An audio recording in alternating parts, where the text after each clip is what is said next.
Muy buenos días, todos sean bienvenidos a este webinar que el día de hoy nos convoca, denominado Hardship y Derecho Internacional, Tratados Interestatales, Tratados sobre Inversión Extranjera.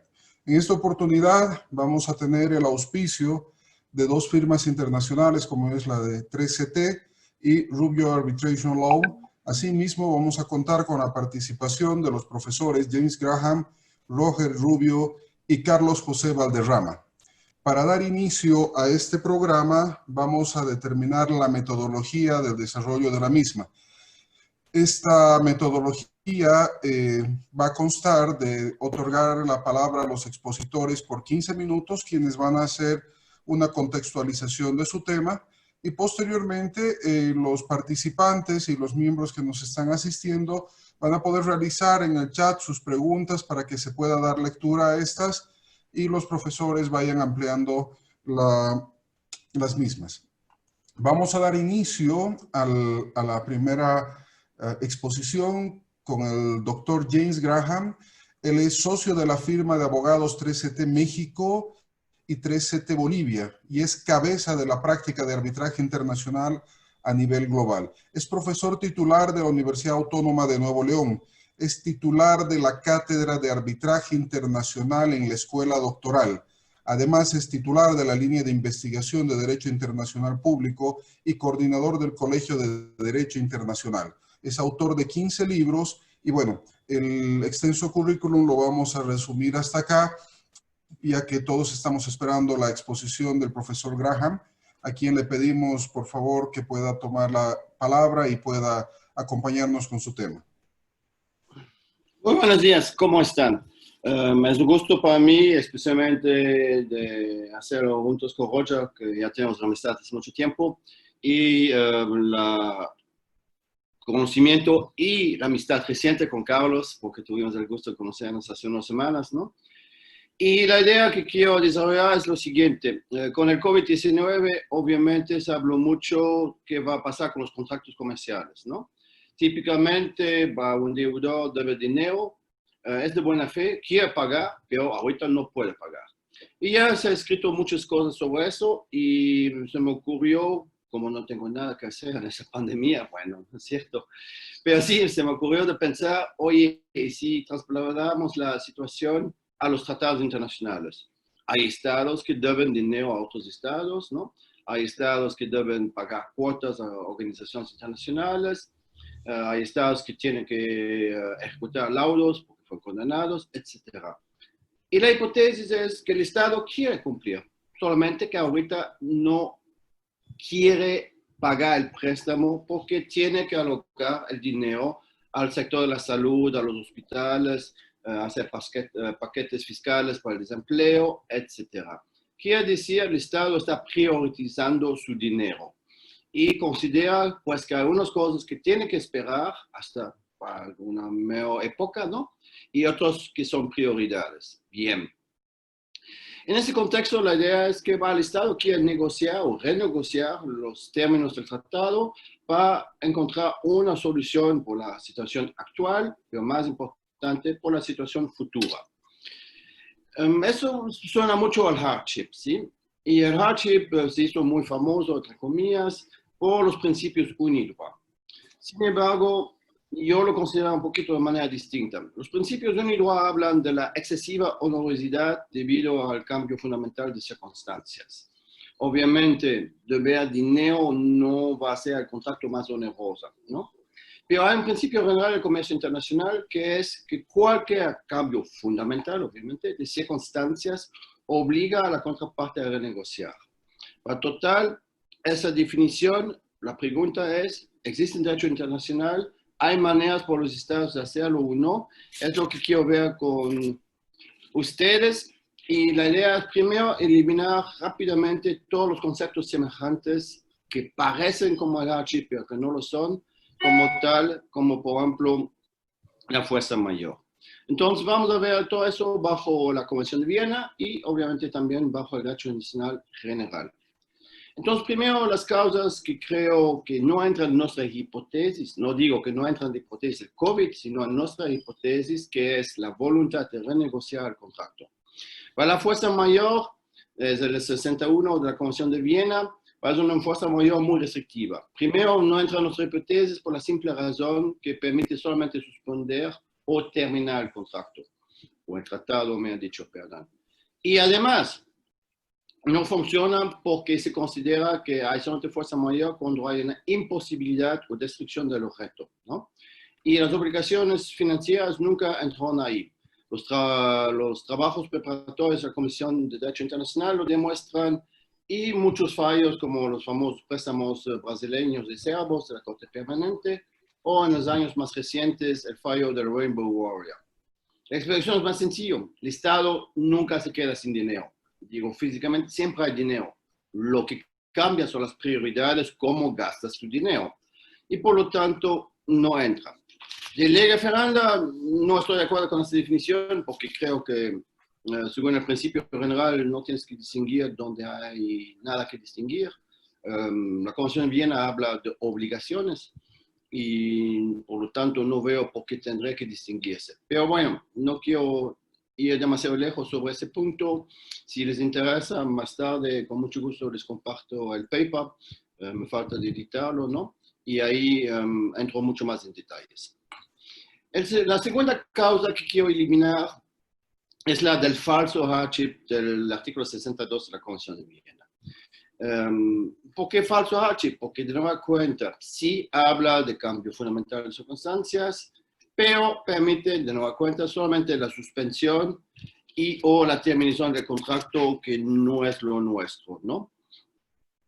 Entonces, ¿qué se queda realmente? Pues tenemos que cambiar un poquito el enfoque. El principio general de los tratados es el pacta sunt servanda, ¿sí? El pacta sunt servanda tenemos obviamente la obligación de buena fe. Hasta ahí todo va bien y creo que nadie puede discutir esos dos puntos. Sin embargo, ¿qué hay de la famosa cláusula rebus sic stantibus? Quiere decir la cláusula que te permite justamente de renegociar y adaptar tu contrato o tu tratado si hay un cambio fundamental de circunstancias. La historia es larga, muchos artículos y antiguos casos son citados, pero en la actualidad quedamos a lo siguiente. Parece que es una regla de derecho internacional. Digo parece porque la Corte no se expresa de manera muy clara sobre ese punto, pero la Comisión de Derecho Internacional lo consideró como regla constitucional y el famoso fallo Rache de la Corte de Justicia de la Comunidad Europea también la Corte, ¿no?, y el abogado general se pronunció a favor de una regla constitucional. Entonces, si el rebus sic stantibus es una regla constitucional, pues es obvio que cuando hay un cambio de circunstancias, pues se debe hacer algo. Ese algo es obviamente renegociar. Pero, ¿cuál es el sustento legal a obligar un Estado de aceptar una negociación que no quiere? ¿Sí? Entonces, pues ahí está uno de los problemas. Especialmente que en el fallo de Bolivia contra Chile, la Corte dijo de manera muy clara que no existe una obligación general en el derecho internacional de obligar a una parte a negociar lo que sea. Las negociaciones son voluntarias. Bien. Eso obviamente no nos ayuda. Sin embargo, creo que la Corte no dijo exactamente eso. Lo que dijo la Corte es que cuando tú alegas una obligación de negociación a una parte, tienes que comprobar su fuente, ¿sí? Y en ausencia de una regla escrita que dice que una parte tiene siempre la obligación de negociar, tienes que comprobar cuál es la fuente especial. Y aquí creo que lo tenemos. Es el tratado en cuestión, que es la fuente. ¿Cuál es la matriz de la obligación de negociar? La buena fe. ¿Por qué? De buena fe pactaste algo, prometiste hacer algo en un cierto momento, en ciertas circunstancias. Bien. Si esas circunstancias cambian, pero de manera dramática, drástica, ¿no?, porque tiene que ser una excepción, entonces la buena fe te obliga a renegociar y la contraparte de buena fe tiene que aceptarlo. Además del principio de la buena fe, sale el segundo principio, que es la cooperación. Los estados tienen que cooperar, ¿sí? Y la cooperación implica la negociación. La Corte dio pauta a ese punto de vista en el asunto de las ballenas, ¿no? La caza de ballenas del Antártico, ¿no? Y dijo claramente que los estados, a partir de un tratado, tienen una obligación de negociar. No sé que ese aviso de la Corte no es el mejor, porque muchos jueces disidentes de la Corte Nacional han dicho que se trata de un régimen, ¿sí? Que es ya otro punto que no tenemos el tiempo de tocar. Pero yo creo que la Corte no dijo eso, la Corte lo dijo de manera general, ¿sí? Y esa cooperación te obliga. Además, en el asunto de Namibia, la Corte también aceptó que los tratados son instrumentos vivos, ¿sí? Ya no podremos pensar que un tratado está plasmado como un escrito sagrado en el tiempo que nunca tiene que cambiar. Para empezar, la Convención de Viena sobre el derecho a los tratados, que sí, sería tiempo de revisarlo, pero bueno, es otro tema. Pero si es un instrumento vivo, si tienes el deber de cooperación y la buena fe te lo dicta, pues no hay ninguna razón de no encontrar esa obligación y entonces de renegociar. Ahora bien, falta el último punto. ¿Qué pasa si la contraparte acepta el principio de la renegociación, pero dice que no hay un cambio fundamental de circunstancias? O B, no quiere renegociar. ¿Para quién entonces decide todo eso? El primer paso, obviamente, la Corte Nacional de Justicia. Pero la Corte, para no complicar las cosas, mi propuesta sería de basar la acción ante la Corte no en la vía judicial, sino en la vía de la equidad, que es una facultad que la Corte tiene, que es el famoso 38.2 del Estatuto de la Corte, y así en equidad podría adaptar el contrato a las nuevas circunstancias, que es decir, un razonamiento en tres: primero, declarar que hay un cambio fundamental; dos, obligar a las partes a renegociar; y si las partes no logran tener un resultado, paréntesis, la Corte dijo claramente, la obligación de negociar no es una obligación de aceptar, son dos cosas bien distintas, ¿no? Pero si las partes no logran ponerse de acuerdo, entonces que la inequidad, ¿no?, adapta el tratado a las nuevas circunstancias. Total, para ya concluir, por los tiempos que tenemos, varias cosas. Uno, entonces, ¿hay un cambio fundamental de circunstancias o no en el caso de la pandemia?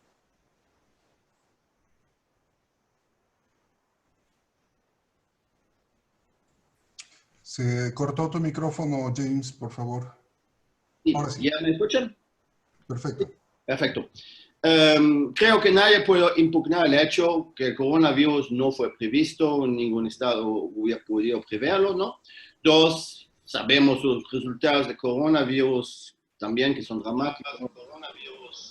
Sea, ¿sí? Pero se queda el problema también de los crímenes. Quiere decir a qué punto el Estado ha contribuido o no a la gravedad de la situación, ¿no? Hay un eco que se está reproduciendo. Ahora sí, ¿no? Es un contacto de dos veces Es cuando alguien hace login dos veces, cuando alguien ingresa. Un segundo. ¿Ahora sí? ¿Sí? Mejor, sí. Sí, muy bien, perfecto. Perdón. Como dije primero, entonces hay una circunstancia no prevista, obviamente nadie pudo prever el corona, es una situación grave, creo que los datos de todos los países hablan por sí mismas, ¿no? Tres, hay el punto muy particular de los clean hands, quiere decir, el Estado ha contribuido o no a la gravedad. Ahí es una cuestión de hechos, sería cuestión de medir la política de ese Estado con el promedio de los demás estados para pensar que si lo hizo o no. Lo importante por los clientes, en mi opinión, es que hay una presunción a favor del Estado que toma las medidas adecuadas. Como en derecho privado presumimos la buena fe del contratante, creo que también tenemos que presumir la buena fe del Estado y que el Estado toma las medidas adecuadas, al menos que la contraparte comprueba lo contrario, ¿sí? Y tres, en lugar de ir ante la Corte Nacional de Justicia, que tomará años, y conocemos los tiempos procesales de la Corte, ¿no? Para lo más rápido, lo más eficaz, evidentemente, que las partes nombran un árbitro o un tribunal arbitral, que podría, uno, dar pauta de la constancia del cambio fundamental de circunstancias, dos, obligar a las partes a negociar, y tres, en final de cuentas, si no funciona, pues adaptar el tratado a las nuevas circunstancias y, más importante, las circunstancias futuras, que son, entre otros, los intereses, los plazos, las maneras, cómo pagarlo, etc. Total, eso fue más o menos que quise decirlo en poco tiempo que tenemos, y obviamente me quedo a su disponibilidad por cualquier otra pregunta o duda o comentario, y si quieren en unos días con mucho gusto le comparto el paper en donde sí entro en todos los detalles técnicos que he evocado de manera bastante rápida, pero ojalá de manera interesante. Dani, muchas gracias.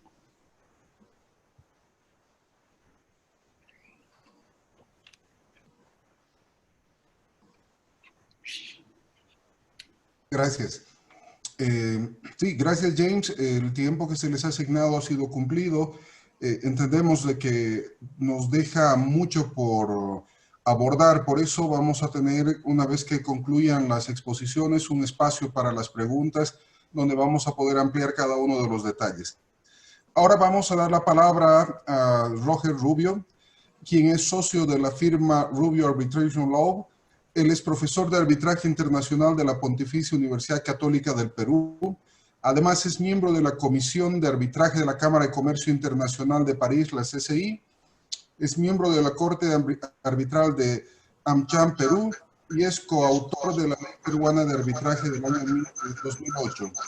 Roger, te damos la palabra, por favor, para que puedas realizar tu presentación. Muchas gracias por la presentación. Gracias a la firma 3CT, a mi amigo James y a Carlos José también por participar en esta interesante conferencia. Bien, a mí me corresponde hablar un poco de las posibles reclamaciones que puedan tener los inversionistas contra los estados. Seguramente muchos de ustedes ya han escuchado de distinta manera cómo los inversionistas pueden estar siendo afectados en sus inversiones y cómo pueden potencialmente iniciar reclamos, demandas o arbitrajes contra los estados. Lo que quiero revisar ahora con ustedes en el breve tiempo que nos hemos trazado los expositores, los panelistas, es darles un panorama de cuáles podrían ser esas vías que podrían utilizar desde el punto de vista del derecho internacional, desde el punto de vista de los tratados, cuáles son esas vías que podrían utilizar los inversionistas, eventualmente cuáles son los medios de defensa que podrían, o los argumentos de defensa que podrían presentar también los estados, y si tenemos algo de tiempo, de repente contar alguna jurisprudencia o algún caso, algún precedente internacional que pueda ayudarnos a dilucidar estos temas.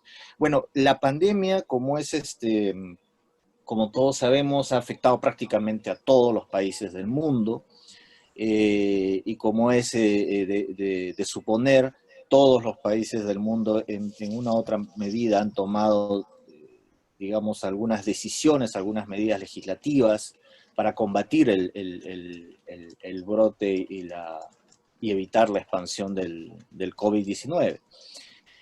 Muchas de esas medidas estatales tienen relación directa con el confinamiento social, tienen relación directa con la restricción o el cierre de los negocios o la suspensión de las actividades económicas, en algunos casos, por supuesto el cierre de las fronteras, en algunos casos las restricciones para las exportaciones, etcétera, etcétera. Todas las medidas encaminadas a que el Estado pueda cumplir con su rol o cumplir con su prerrogativa de jus imperium, por decirlo de alguna manera, de proteger la vida y la salud de todos sus ciudadanos y de todos los residentes en su territorio. Muy bien, esto que ha sucedido en todas partes del mundo, es importante verlo a la luz de los tratados y a la luz de las protecciones que puedan tener los inversionistas en los territorios de esos estados. Recordemos que muchos inversionistas están respaldados de algunos tratados de inversión o los tratados de libre celebrados de la inversión. Roger, Lo que hacen es... se ¿Sí? te está, ¿Se se te escucha? está cortando un poquitito. ¿Si podrías repetir Vale. la última parte? Sí, sí, sí, sí. Por favor, avísenme si es que no. Decía que como marco general, los estados celebran tratados bilaterales de inversión, tratados de libre comercio en los cuales reconocen algunos estándares de protección a los inversionistas que realizan inversiones en el territorio de sus estados.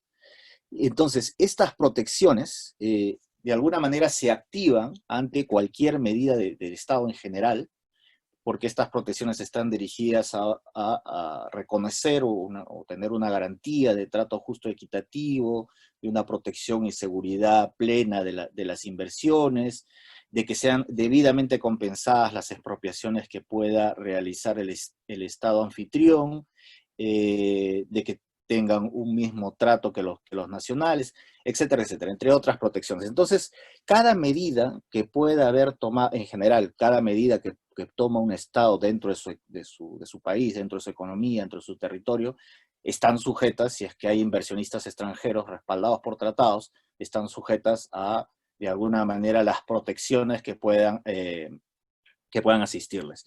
Pero concretamente, con el COVID-19, todas las medidas que puedan haber tomado y a las que nos hemos referido de manera muy general, hay incluso medidas en algunos sectores, dependiendo la gravedad de la crisis, muy puntuales, cada una de esas medidas se tiene que analizar a la luz de si los inversionistas extranjeros en un determinado país están siendo perjudicados o afectados con esas medidas. Entonces, desde ese punto de vista, si es que hay una medida, y aquí voy a empezar a repasar rápidamente algunas de las protecciones para ganar al tiempo, si es que hay alguna medida del Estado que de manera directa, por ejemplo, pueda afectar el patrimonio o la propiedad de algunos inversionistas extranjeros, por ejemplo, confiscando hoteles, por ejemplo, confiscando equipos médicos para atender y dar prioridad a la crisis del COVID que tienen en su país. Eso es una medida que evidentemente va a estar sujeta a una reclamación por parte de un inversionista que se considera afectado.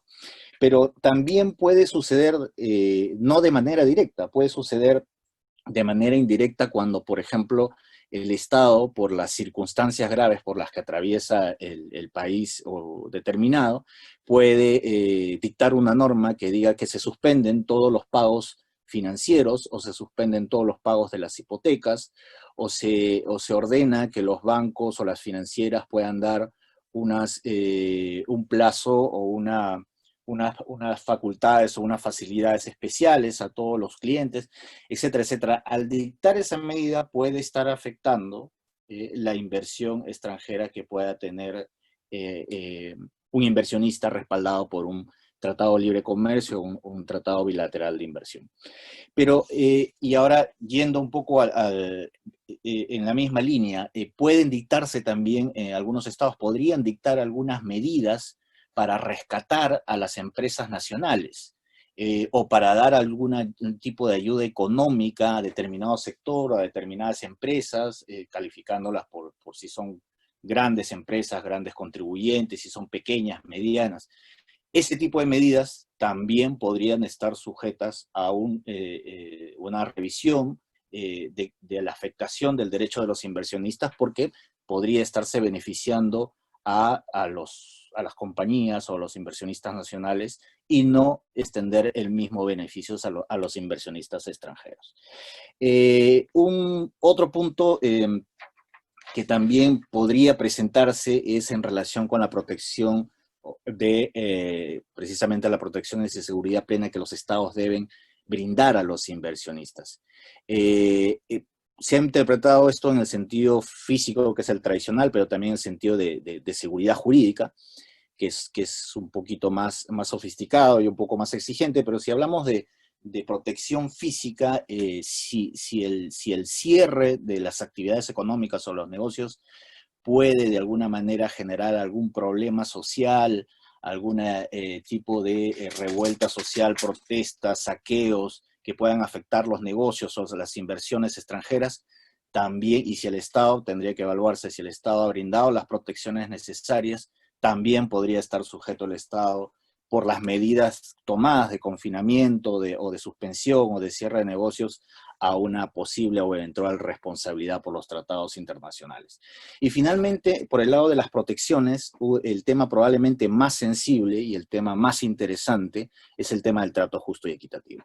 El tema del trato justo y equitativo tiene básicamente dos vertientes, que es, digamos, para resumir, es por un lado la denegación de justicia, y por otro lado, que también podría eventualmente presentarse, porque como todos sabemos, digamos, las cortes están también suspendidas o están cerradas en muchos países, pero lo más interesante probablemente sea el tema de las legítimas expectativas de los inversionistas. Y entonces aquí el punto es que los estados en líneas generales no están limitados a ejercer sus poderes regulatorios o su policy powers, como se dice, se menciona en los casos internacionales. El tema es que cualquier medida que pueda tomar el Estado, cualquier medida en general, tiene que no ser discriminatoria, tiene que no ser desproporcionada, tiene que no ser injusta y tiene que respetar alguna suerte de debido proceso.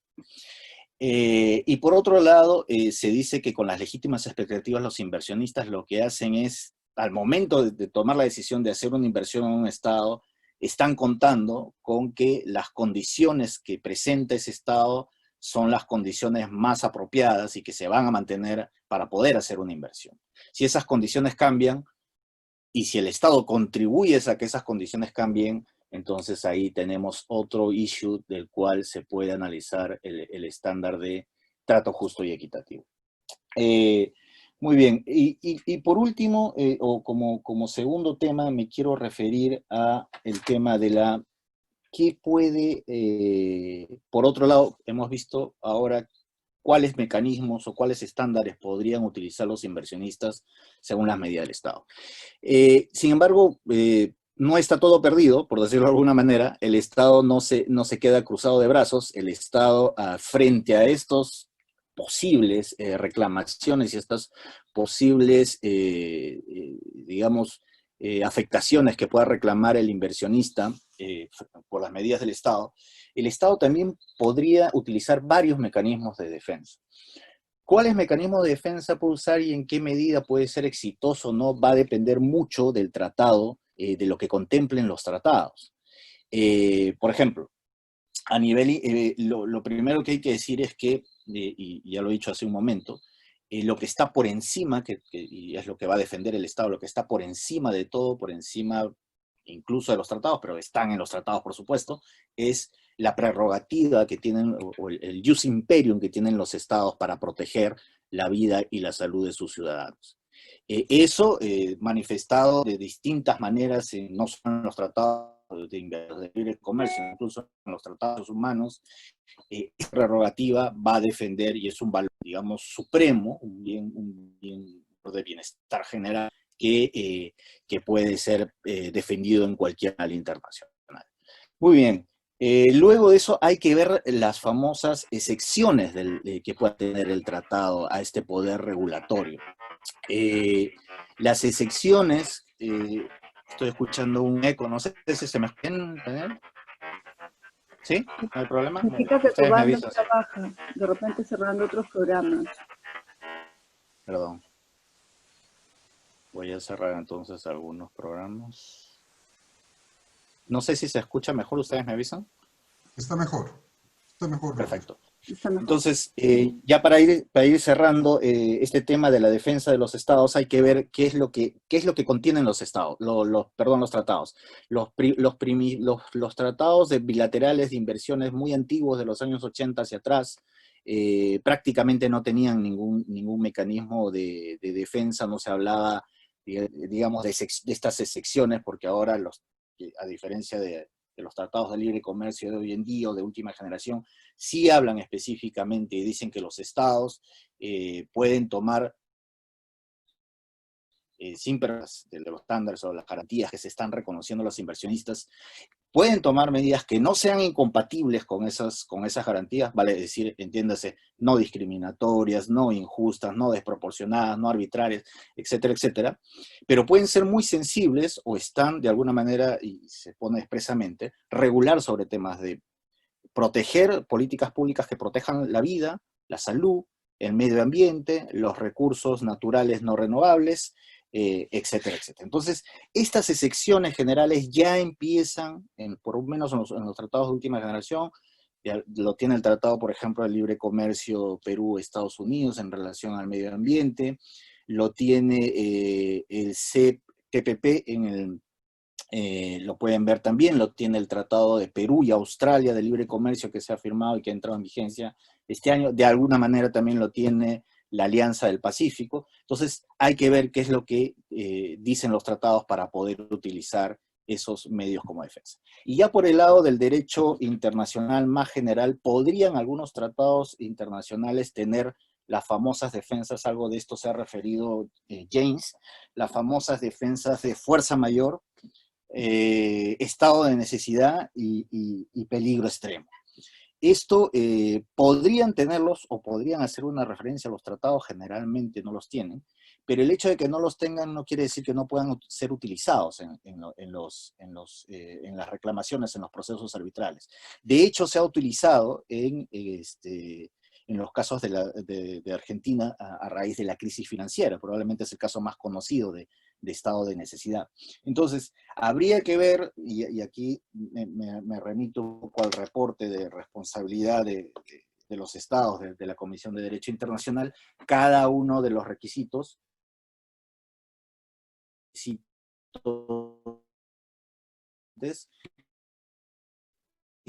ha sido seccionada, pasada o cumplida por los estados que han ganado, y hay también posiciones divergentes puntualmente sobre el tema de estado de necesidad en los casos argentinos. Un último tema, y con esto sí prometo terminar, para luego dejar algunos temas quizás para ampliarlos durante las preguntas, es referirme a un caso internacional más o menos reciente que creo que es importante para todo este tema de la pandemia que estamos viviendo y su impacto en la protección de las inversiones extranjeras. No hay un caso que se refiera a temas de salud en arbitraje internacional de inversiones o en el derecho internacional de inversiones de los últimos tiempos. Lo que tenemos, lo más cercano que tenemos y lo realmente importante y relevante es el Philip Morris contra Uruguay, que es un caso importante por muchas razones, pero para lo que concierne a esta conferencia, ese caso dice algo muy importante, ustedes recordarán, tienen que ver temas de salud. El tratado bilateral hablaba sobre temas de interés, de regulaciones de interés público para proteger la salud. Uruguay estaba tomando medidas para poder estar en armonía con sus obligaciones internacionales, otros tratados, etcétera, etcétera. Y lo que dijo ese tribunal, es cierto en mayoría, aunque el voto del otro árbitro, que era Garibón, no fue un voto precisamente discordante, sino fue un voto más bien que sumaba al mismo sentido, pero con mayores precisiones. Lo que dijo es que cuando el Estado toma algunas medidas de interés público para proteger la salud, en el caso concreto de Philip Morris, la salud de sus ciudadanos. Esas medidas, si son tomadas bajo los estándares de no discriminación, de no ser arbitrarias, etcétera, etcétera, esas medidas, aunque puedan causar daños a los inversionistas, esos daños no necesariamente son resarcibles. Entonces viene ahí el criterio de la deferencia, que es un poco lo que ha puesto sobre el tapete este caso de Philip Morris. La deferencia, dice el tribunal arbitral, que en políticas públicas muy sensibles como la salud pública y la vida de los ciudadanos, los tribunales arbitrales de inversión tienen que tener una mayor deferencia hacia los estados en la forma en que ejercen su poder regulatorio. Entonces, bajo este prisma, creo que con esto termino, creo que es importante ver los casos de inversiones que sin duda van a ser una ola como lo han sido, por ejemplo, la saga de los casos argentinos.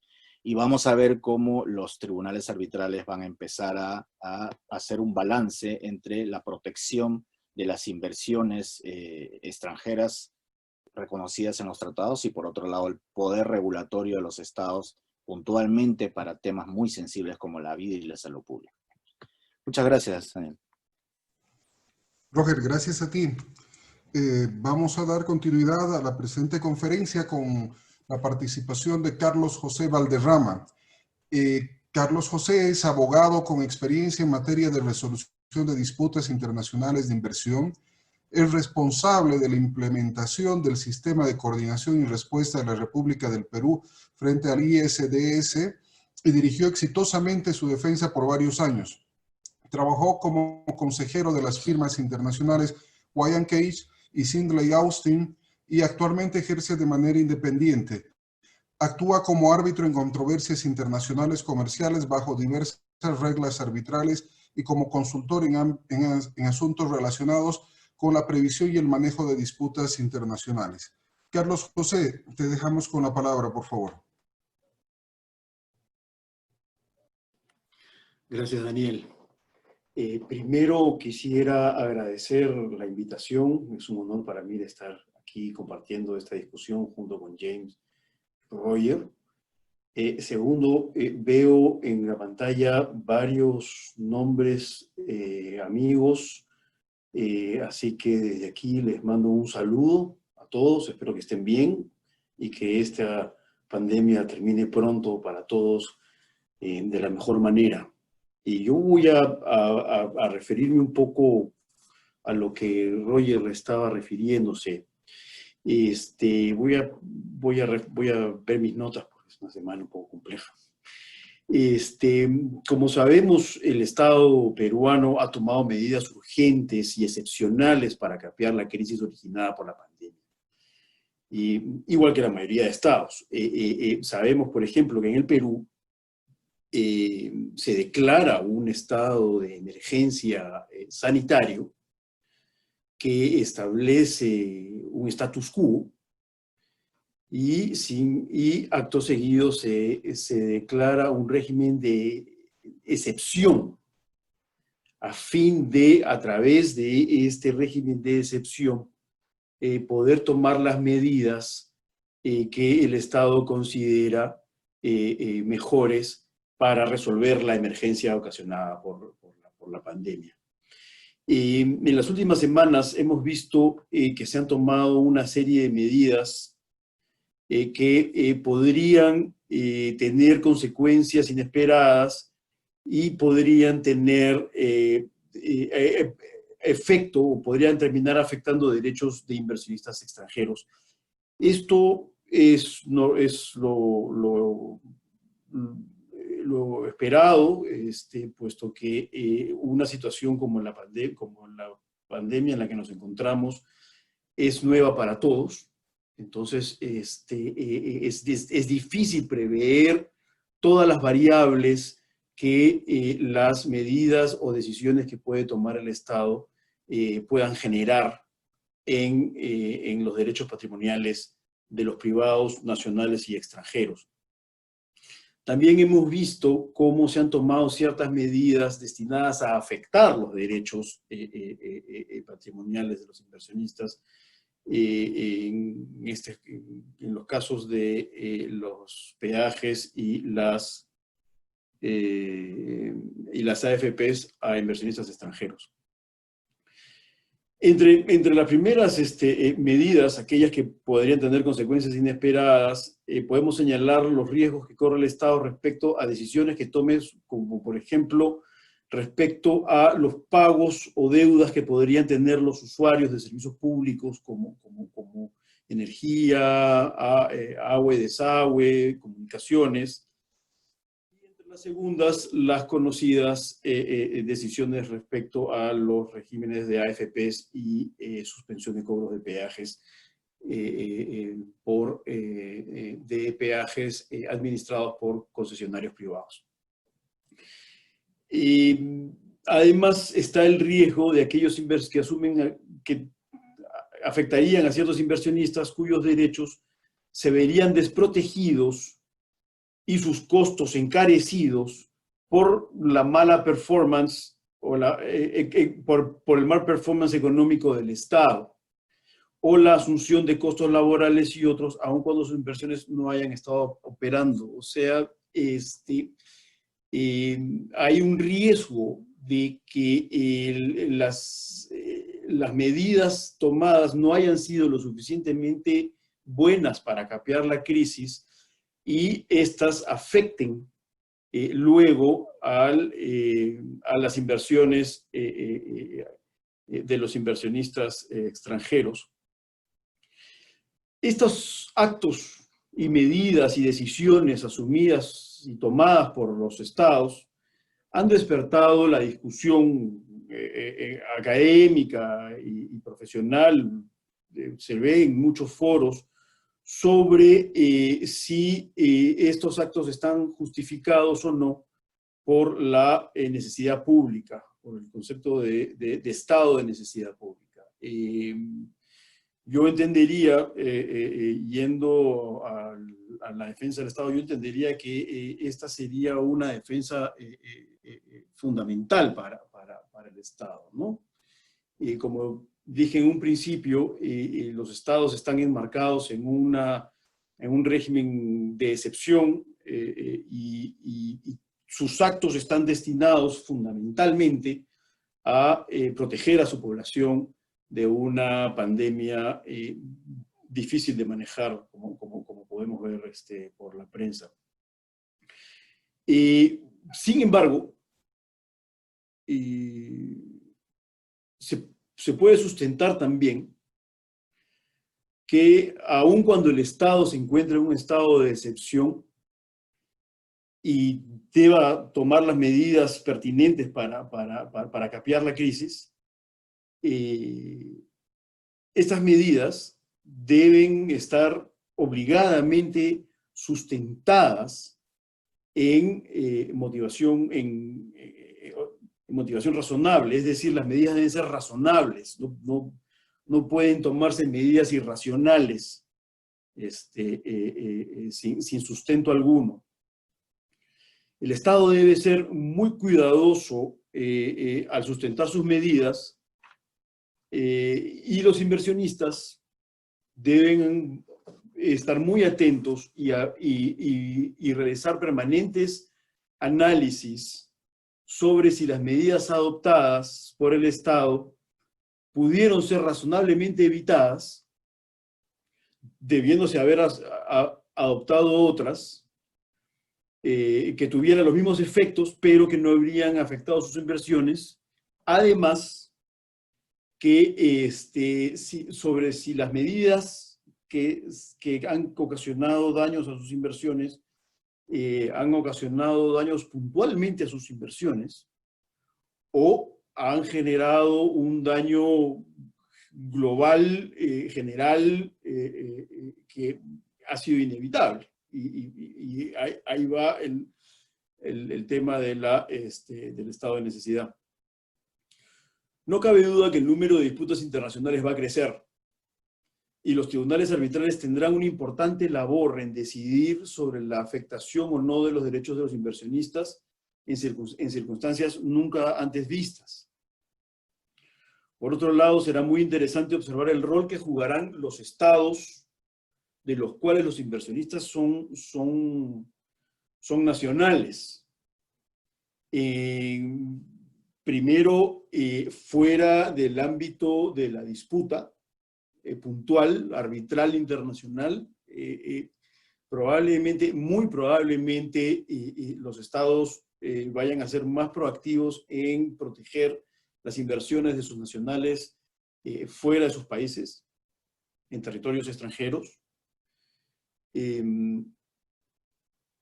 Y probablemente, por otro lado, dentro del ámbito de la disputa, se comenzarán a emitir opiniones como parte no, o Estado no parte en la disputa, justificando los actos del Estado receptor de la inversión y que se encuentra en la disputa, ¿no? Eso es un tema bastante interesante que se va a estar discutiendo en los próximos meses. Es interesante también observar cómo proactivamente ciertos estudios de abogados han promovido ciertos escenarios, han alertado a sus clientes, dependiendo de los sectores en donde estos se encuentren, sobre los diferentes espacios o sectores económicos en donde podrían haber potenciales reclamos en contra del Estado, como por ejemplo ciertas medidas que han tomado algunos estados respecto a liberar el servicio de agua y hacerlo gratuito, el agua potable. Otros han intervenido clínicas y hospitales privados. Conozco el caso de Irlanda, por ejemplo. Otros han promovido y forzado la reducción de los precios de los medicamentos. Otros han prohibido se corten los servicios públicos por falta de pago. Probablemente hay quienes sostienen que una vez terminada la crisis haya estados que suban los impuestos, aumenten el porcentaje de impuestos a pagar para capear la crisis económica que van a tener. Y como mencionó Roger, la falla en las obligaciones de proveer seguridad plena en caso de posibles saqueos y maltratos de la propiedad privada, ¿no? Eso es todo cuanto tengo por decir. Prefiero entablar diálogo y responder las preguntas que se tengan. Muchas gracias. Un honor estar acá. Carlos, a ti las gracias. Vamos a iniciar con las rondas de preguntas. Voy a ir ordenándolas para repartirlas en orden de las exposiciones también, para que pueda ser bastante ameno y tener varias perspectivas. La primera pregunta la vamos a realizar para James Graham y vamos a hacer un análisis sobre el caso que no hubiera renegociación del tratado y el Estado deudor no cumpla con su obligación de pago. ¿Aún así tendría defensas? Está sin micrófono, James. Sí, Ahora sí. Sí, claro, obviamente Roger y Carlos lo han mencionado también. La primera defensa sería entonces ir sobre la fuerza mayor, ¿no? La segunda sería sobre el rebus extantibus del artículo 62 de la Convención de Viena, ¿no? Y si hablamos, por ejemplo, con respecto a los inversionistas, ahí la mayor defensa del Estado no es el estado de necesidad, que la verdad es bien complicado, y la verdad nunca nadie lo logró realmente. Argentina lo logró una sola vez con el GE, pero fue la verdad un poquito más suerte que otra cosa. Pero la mejor defensa, y Roger lo mencionó, son los public powers, Muchos tratados modernos de los últimos 10 o 15 años tienen una cláusula, como ahorita el TEMEC, por ejemplo, la tiene, que es la 14b. El Estado tiene el derecho de preservar, en pocas palabras, el orden público, ¿no? El orden público de salud, seguridad, etcétera, ¿no? ¿Por qué digo eso? Porque no hay que distinguir donde no hay nada que distinguir. Si el tratado lo prevé, no hay ninguna razón de aplicar el artículo 25 de los artículos CDI. Es totalmente falso y el CMS Comité lo dijo claramente. ¿Y por qué? Porque el Estado entonces no tiene que compensar de ninguna manera. Si el tratado no lo prevé, no hay compensación, aunque está expropiando, aunque está restringiendo, aunque está tomando todas las medidas, como dijo Carlos, por ejemplo. ¿Sí? Mientras que el estado de necesidad, aunque tendría la defensa, aún así podría ser condenado a la compensación. Entonces, si en conclusión, si el otro estado no quiere renegociar, o si el inversionista, porque se aplicaría también al inversionista, no quiere negociar con el estado, sí, el estado tendría muchas maneras de defenderse, pero todo depende. Las medidas tomadas fueron las buenas o no, contribuyó o no a hacer las cosas peor. ¿Cómo medirlo? Son problemas probatorios, son problemas de técnica, y quiero también agregar que siempre es complicado después de buscar un estado, ¿no? Después, lo hizo bien o lo hizo mal, visto que en el momento, pues, fue algo totalmente nuevo. Y para mí la medida sería, parece sencillo, pero creo que no de otra, de tomar el promedio de los estados, ¿no? Y ver cómo lo manejaron y comparar el estado que invoca esas defensas, si más o menos entró en eso. Pero insisto, se tiene que presumir que el Estado tomó las medidas adecuadas y en el caso de la contraparte, que sea un Estado inversionista, pues demostrar lo contrario.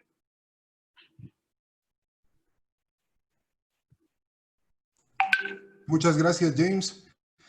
Vamos a invitar a los demás participantes también que nos hagan llegar sus preguntas por el medio del Zoom que tenemos por el chat, mientras vamos dando lectura a las otras preguntas que nos han planteado por otros medios. Ahora vamos a transmitir la pregunta para Roger.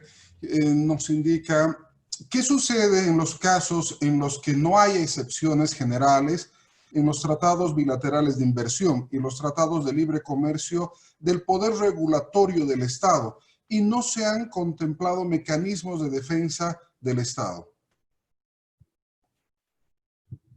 Roger, por favor, tu micrófono. Muchas gracias.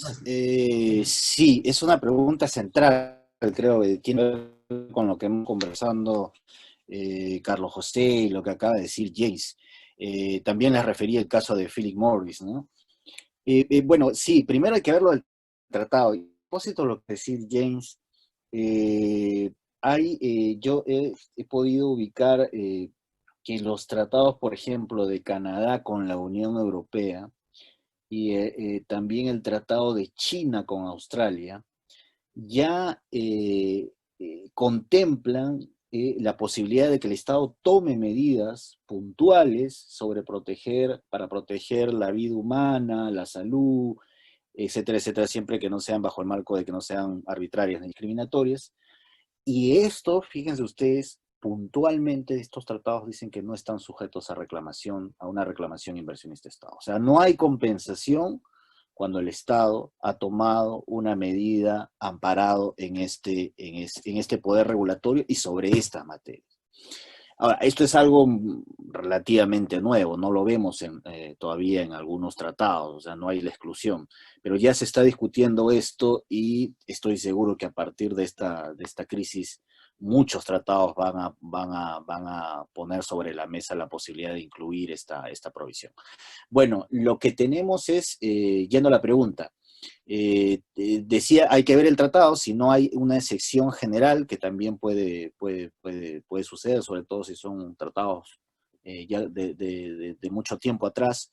Lo único que queda es recurrir al derecho internacional consuetudinario y tratar de nuevo, lo que les había dicho al principio, encuadrar desde el punto de vista del Estado, cualquier tipo de defensa que vaya en el sentido de que la prerrogativa probablemente central en cualquier Estado es proteger un bien supremo como la vida y la salud de sus ciudadanos. A partir de ahí, o basta que en alguna parte del tratado haya algún reconocimiento del Estado para proteger su interés público o una declaración, no necesariamente tiene que ser una excepción como tal, eso probablemente, como digo, en los tratados antiguos no lo vamos a encontrar, pero aún cuando no haya nada en los tratados, creo que la comunidad internacional, los tribunales internacionales reconocen y nadie podría negar que esto es una prerrogativa inherente al Estado. A partir de ahí, el Estado tiene que construir en su defensa, en virtud del derecho internacional consuetudinario, estas tres categorías que hemos revisado, que como ya lo dijo también James, es una valla muy alta, es un umbral muy alto. Prácticamente en fuerza mayor no tenemos casos, en estado de necesidad tenemos la experiencia de los casos argentinos, y probablemente la que tenga requisitos más accesibles sea el distress, pero tampoco ha sido usado.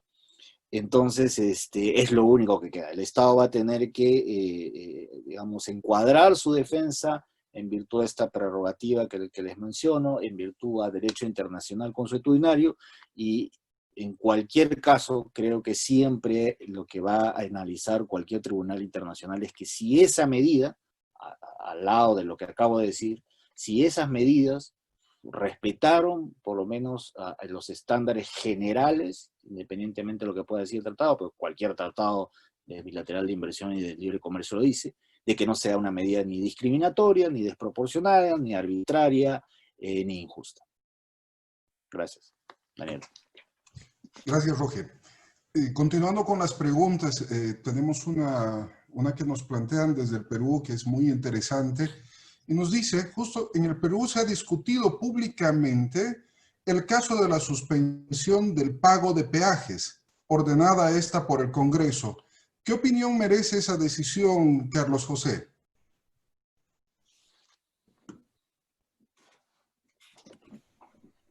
Interesante pregunta. Bueno, primero quisiera mencionar, siguiendo lo que han mencionado mis colegas, yo sí creo que esta es una oportunidad en la que el distress o el estado de necesidad va a ser aplicado, va a ser discutido en los tribunales, frente a tribunales arbitrales. Yo creo que en esta oportunidad o los reclamos y demandas que se presenten en contra de estados van a estar referidos a situaciones excepcionales, expresamente declaradas por los estados para tratar la pandemia. Hasta el momento, la gran mayoría, no lo sé, situaciones y defensas que han presentado los estados ante tribunales han sido dentro de sus regímenes ordinarios. En el caso de Perú, por ejemplo, el Perú no se encuentra dentro de su régimen ordinario. Yo creo que ahí se abre un espacio para plantear una defensa como esa. Eso es mi opinión muy personal y cándida, en realidad. Respecto al tema de la suspensión de peajes, el gran problema que yo veo, debo mencionar que lo he señalado algunas veces en televisión nacional en Perú, es que la falta de razonabilidad. Yo creo que el Estado puede tomar las medidas que considere pertinentes y mejores, y puede equivocarse. Eso será cuestión de discusión, pero lo que sí genera un problema grave es que el acto se haya efectuado sin previa explicación razonable de su necesidad. Cuando vemos la exposición de motivos de la ley que promulgó el Congreso, no ofrece un razonamiento que le pueda brindar al Estado luego una explicación sólida sobre por qué se tomó esa decisión. Más aún cuando lo he estado viendo parcialmente por las noticias, no he seguido tanto el tema, tengo que admitir, pero en relación a otros servicios públicos, las relaciones de cobro de estos en el Perú se han resuelto a través del diálogo entre la empresa privada, el inversionista privado y el regulador. Entiendo que no habría norma al respecto. Entonces, en relación a los peajes, sí hay norma al respecto. Entonces, podría ser inclusive hasta discriminatorio, ¿no? Yo creo que es un caso bastante complejo y muy peligroso fue el actuar del Congreso de la República, en mi opinión personal. Dani, ¿me das chance un minuto? Claro, claro, por favor, adelante, James, si puedes complementarlo. Para llegar a lo que dijo Borja y Carlos de manera mucho más general, quiero también subrayar que esa pandemia muestra de nueva cuenta un malentendido, al menos de manera global, en inversión extranjera. Ahí va. Los tratados bilaterales no son seguros. Creo que muchos inversionistas se olvidan de eso, ¿sí? Los tratados es para darte un mínimo de protección, un mínimo, ¿sí? Tú vas a un país, crees que hay riesgos, bueno, economía estable, gobiernos instables, lo que sea, y para hacerlo más atractivo, te garantizan un mínimo, ¿no? Acceso a una justicia imparcial, a través del arbitraje, unos estándares, va. Pero el corazón se queda, es un negocio.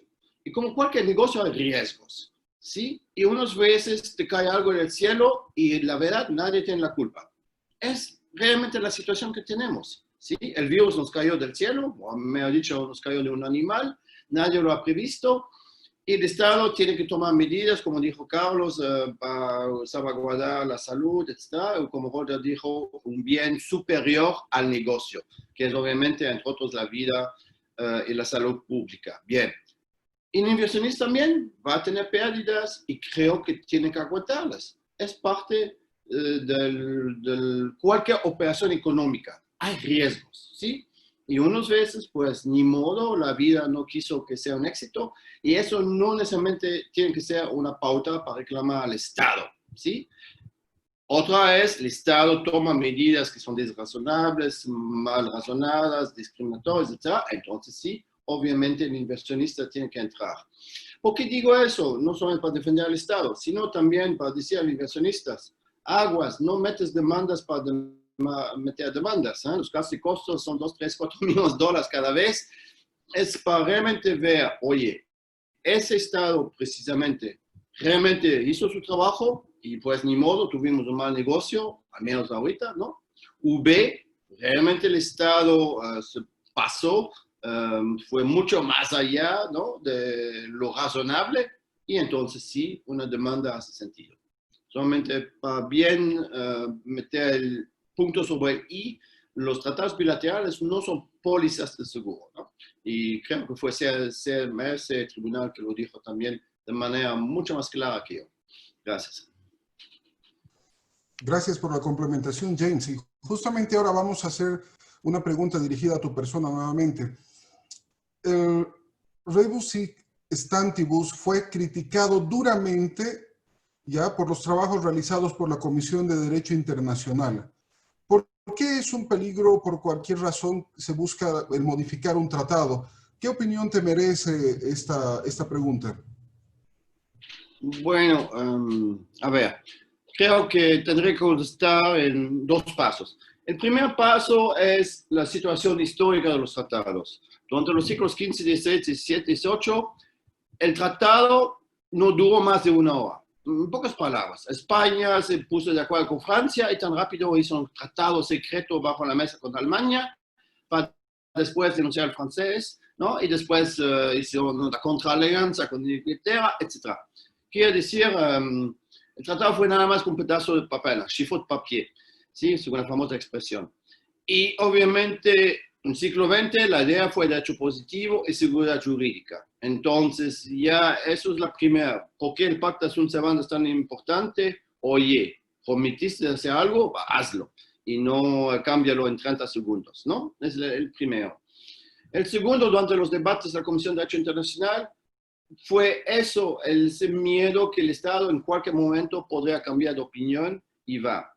El ejemplo más ilustrativo es el cambio de régimen político, ¿sí? Si tomamos América Latina, vamos a pensar que la derecha hizo unos tratados, ¿sí? Viene a la izquierda y consideran que eso es neoliberal, antipueblo, anti lo que sea, que es su derecho, ¿no? Y lo denuncian. Bueno, no puedes denunciar un tratado con cada cambio político en tu país, sería una inseguridad total, ¿sí? Por eso, ese miedo al rebus sic stantibus. Pero en mi opinión, ese miedo no es fundamentado si lo defines bien, ¿sí? Cambio excepcional, cambio fundamental, circunstancias extraordinarias que cambian totalmente la economía del tratado, ¿no? Puedes meter muchos parámetros, ¿no? A que todo se queda en lo razonable, según la expresión querida de Carlos, y tiene razón, que se queda razonable. No es porque hay un cambio político, porque hay más lluvia que sol, que vas a cambiar el tratado. Que si viene una pandemia, si viene una tercera guerra mundial, si viene no sé cuál cataclismo, ¿no? Tienes que tener una cierta flexibilidad. Y tres, entre los trabajos de la CDI, si veo, por ejemplo, aquí en México y en Bolivia el derecho positivo, pues es todavía muy un derecho formalista, ¿sí? Se da valor al papel, a ese famoso papel que firmas con tu firma, con sangre, lo que sea, ¿sí? Pero eso ya no es la concepción de un contrato, véase de un tratado. Se trata de operaciones económicas, ¿sí? Operaciones que tienen que sobrevivir. ¿A qué me sirve si me debes 20,000 pesos y pones fin al tratado o al contrato por fuerza mayor? Me quedo sin nada. No es mi interés, ¿sí? Y tu interés pues, es que te quedes como un mal pagador y nunca más voy a prestarte. No. La idea es que la operación económica, como el préstamo, por ejemplo, sobreviva. Idem por los tratados de inversión extranjera. Vimos que unos países tuvieron, con cambios políticos, reacciones así fuertes. Denunciaron el CIADI, el Exit, ¿no? Denunciaron los tratados bilaterales, no solamente en América Latina, ¿no? India, por ejemplo, tuvo una mala experiencia en arbitraje, denunció todo, África del Sur denunció. Pero se olvidan el porqué del tratado. Primero, nadie los obligó a firmar el tratado, a pesar, ¿sí? Si lo firmaron, fue por algo, para tener inversionistas. Si tú no quieres inversionistas, obviamente no hagas tratados. Mejor caso, Corea del Norte, que yo sepa, no tiene ni uno, que yo sepa. Bien. Pero te falta en tu país infraestructura, te faltan muchas operaciones, ¿no? Que requieren mucho dinero que tú no tienes. ¿Quieres inversionistas? Bueno, para darle seguridad, haces el tratado, ¿sí? Y hoy, a lo mejor los inversionistas hacen reclamos indebidos, hacen reclamos exorbitantes, etc. Bueno, el tratado no necesariamente tiene que ser malo, ¿sí? Puedes a lo mejor actualizarlo, veas negociar con el inversionista, ¿no?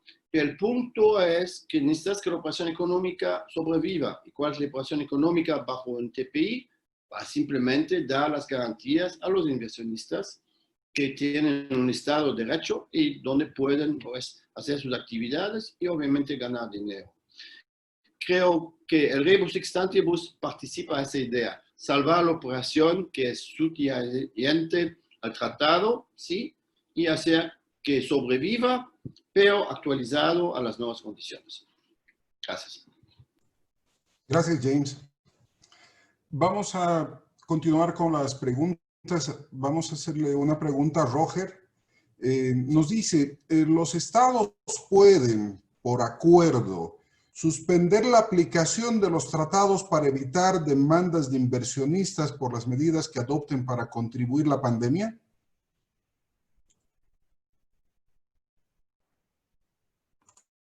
Sí, gracias, Daniel. Es una pregunta interesante. He escuchado algunas propuestas sobre la posibilidad de que ante esta situación de emergencia y teniendo en cuenta la enorme cantidad de acuerdos internacionales de inversiones, creo que son más de 3.000 en el mundo, algunos estados, sobre todo estados, digamos, de países en vías de desarrollo, puedan de alguna manera contrarrestar los efectos de las demandas millonarias a las que pueden estar sujetos, eso sin perjuicio de que esas demandas finalmente sean viables o sean reconocidas.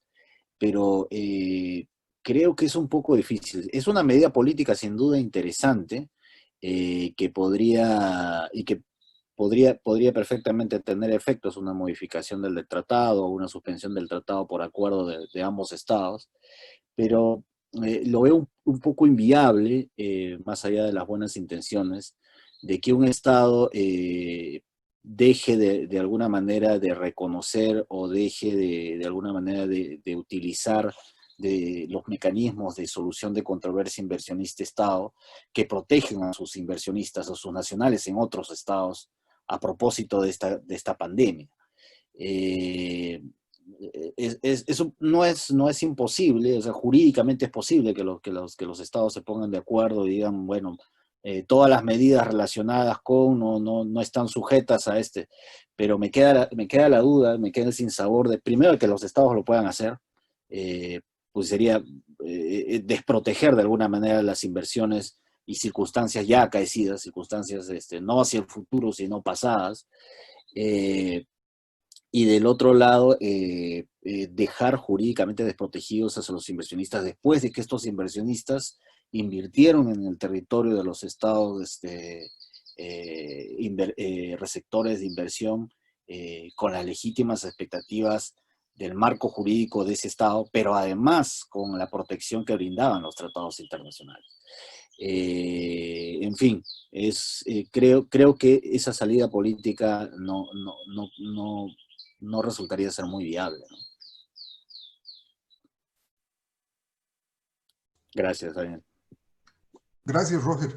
Y continuando en esta misma línea, tenemos una pregunta para Carlos José, que también nos habla en esta vía. ¿Cuáles medidas considera razonables a ser tomadas por el Estado para atender la crisis sanitaria y no afectar los intereses privados de los inversionistas extranjeros? Carlos, ¿qué opinión te merece esta pregunta? Seguimos con la razonabilidad.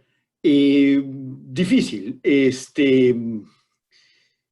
porque no conocemos en realidad como mencioné hace un rato, todas las variables o consecuencias de la crisis, y tampoco conocemos todas las variables que pudieran terminar afectando a los inversionistas. En muy corto, en realidad, yo pienso que las medidas más razonables son aquellas que son razonadas. Estas van a variar, depende de la situación, depende del sector, depende del estado, depende del estado de la economía, depende de cómo esté el estado médico, de salud de la población. Eso son las principales variables, pero lo que sí, todas aquellas medidas que el Estado decida tomar o ejecutar deben estar sustentadas. Eso es para mí la mejor defensa que el Estado puede tener, así sea cualquiera sea la estrategia que tuviera, la estrategia procesal que pudiera presentar ante un tribunal arbitral. En el fondo, lo que le va a permitir ganar el caso o reducir los daños ocasionados y los daños que el tribunal pudiera otorgarle al inversionista es que el Estado actuó de manera razonable. Pensó su acto y lo sustentó. Ese para mí es el kit de todo el asunto. Gracias. Muchas gracias, Carlos. Vamos a hacer ahora una pregunta dirigida a James. ¿Qué opina usted, al contrario de la Corte Internacional, sobre la situación de cómo se ha tratado a Bolivia contra Chile? Y si existe una obligación general de negociar basado en el principio de buena fe.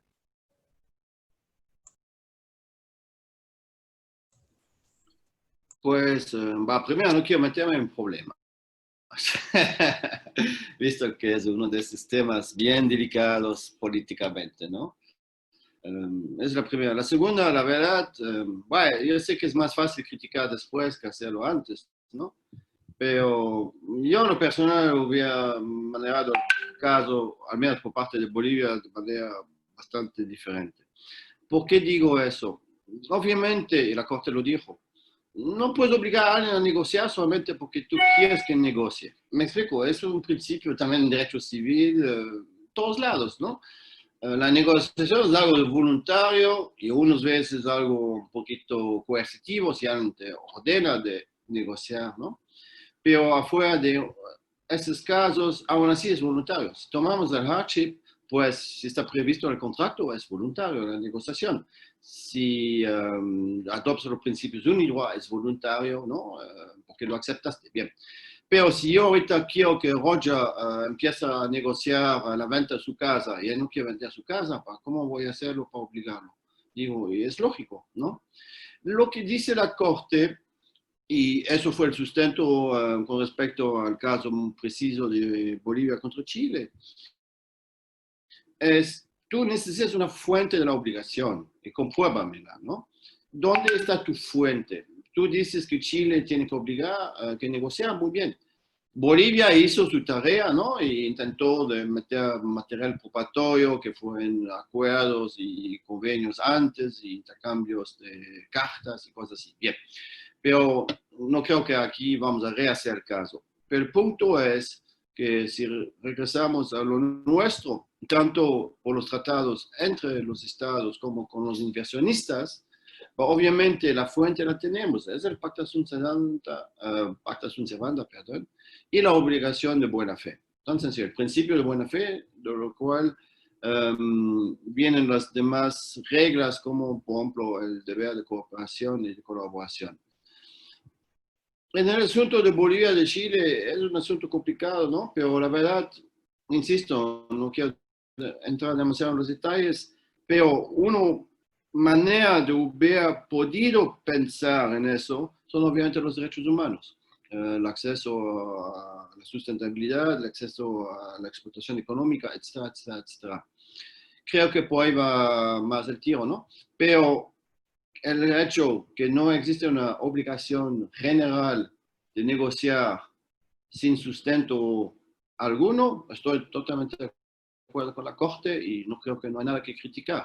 Si en ese asunto preciso la Corte tuvo razón o no, la verdad no quiero opinar porque creo que los abogados hicieron su trabajo a ambas partes, ¿no? Y cada uno comprobó lo que tuvo que comprobar. La Corte se quedó con eso, que en el material probatorio no había ninguna prueba de una obligación general de negociar y por lo tanto, pues, no hay negociación entre Bolivia y Chile. ¿Sí? ¿Hubiera podido ser de otra? Sí, si un día tendremos que rehacer el caso, obviamente podremos verlo de otra manera. Gracias. Muchas gracias, James. Vamos a continuar con el orden que se ha previsto. Vamos a dar lugar a la siguiente pregunta dirigida a Roger. Roger, ¿es posible prever que los tribunales internacionales tengan respuestas uniformes sobre las medidas similares adoptadas en muchos países para combatir la pandemia con la relación a la protección de inversiones y la responsabilidad internacional del Estado? Bien, gracias por la pregunta. Es una pregunta compleja que en realidad atraviesa toda la crítica al derecho internacional de inversiones de los últimos años y tiene que ver con la poca uniformidad o digamos el horizonte de decisiones diversas, por no decir divergentes, en el arbitraje de inversiones, incluso sobre medidas similares, ¿no? Creo que esta oportunidad, esta coyuntura va a dar digamos, otra rueda de casos en los cuales vamos a de nuevo plantearnos si es que el sistema internacional de inversiones como existe ahora debe continuar o debe reformarse.